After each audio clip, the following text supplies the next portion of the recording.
Hi guys.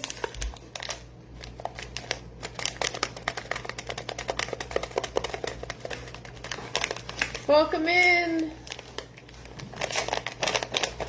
I thought I would do a cooking live, but then I decided to change my mind and do a baking live.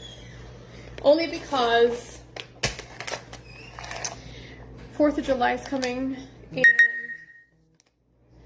I have to make cookies for next weekend. And I don't know how many of you know that you can actually make cookies and freeze them. I've done it my whole life. I've done it for like 45 years. It's no big deal. You can actually freeze them. From where I came from in Pennsylvania, I was born and raised in Pennsylvania. And I moved here 28 years ago.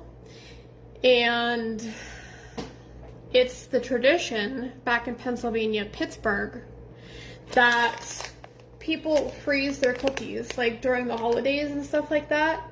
So you can make batches and batches and batches of cookies and you can freeze them. And also it's the same thing for weddings. We don't have wedding cakes back there. We have cookie tables. So the more cookies, the more freezer space you need. So this is something I'm used to.